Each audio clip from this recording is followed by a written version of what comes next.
कर्जत तालुक्यातील कोरेगाव फाटा सटवाईवाडी शिवारात 2 दिवसांपूर्वी दुपारी 12:30 वाजण्याच्या सुमारास मल्हारी टेगले मुंडाळे तालुका बारामती हा मेंढपाळ आपल्या मेंढ्यांच्या कळपासह बीडवरून बारामतीच्या दिशेने निघाला होता। यावेळी सटवाईवाडी फाटा या रस्त्यावर एक टँकर उभा असल्याने मेंढ्यांचा कळप रस्त्याच्या खाली उतरत शेताच्या दिशेने उतरला। मेंढ्या रोडच्या खाली का घेतल्या याचाच राग मनात धरून अमोल खराडे, राजेंद्र खराडे, गणेश राजेंद्र खराडे यासह 4 महिला आणि त्यांच्यासोबत इतर काही जणांनी रामदास टेगले आणि एक साथीदार यांना संगनमत करून काठी, दगडाने तसेच लाथाबुक्क्यांनी हल्ला करत जखमी केले। या प्रकरणी कर्जत पोलीस स्टेशनला गुन्हा दाखल करण्यात आला आहे।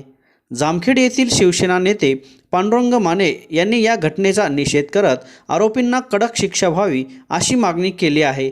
तसेच पांडुरंग माने लवकरच शिवसेनेचे उपमुख्यमंत्री एकनाथ शिंदे यांची भेट घेऊन मेंढपाळांवर असे वारंवार हल्ले होत असल्याचे कठोर कायदा करावा यासाठी निवेदन देणार आहेत, अशीही माहिती त्यांनी रोकठोक न्यूजशी बोलताना दिली। जय मल्हार, जय शिवराय, जय भीम।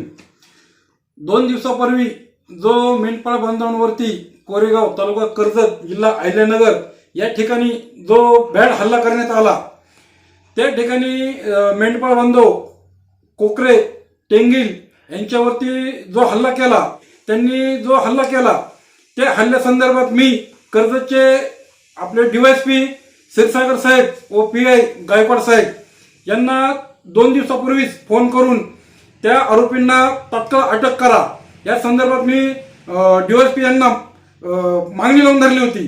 DYSP साहेब क्षीरसागर यांनी देखील 1 तासामध्ये त्या आरोपींना तिघांनाही अटक केली। तो खराडे आणि त्याचे 2 साथीदार, एक महिला देखील होती, आमच्या महिला भगिनीवर देखील हल्ला केला होता, परंतु ती जी महिला भगिनी हल्ला करणारी त्याचा एक छोटा मुलगा असल्यामुळे तिला अटक करण्यात आली नाही, काही अडचण नाही, ठीक आहे। परंतु हे 3 भाड्यांना जी अटक केली त्यांच्यावरती क्षीरसागर साहेब व PI यांनी लवकरात लवकर कडक शासन व्हावे या संदर्भात मी देखील आता 2-3 दिवसामध्ये SP साहेबांना देखील भेटणार आहे। यानंतर आमच्या मेंढपाळ बांधव यांना, महिला भगिनींना महाराष्ट्र शासनाने शस्त्र परवाना द्यावा यासाठी देखील मी आमचे नेते एकनाथ शिंदे साहेब यांना देखील भेटून निवेदनाद्वारे मागणी करणार आहे।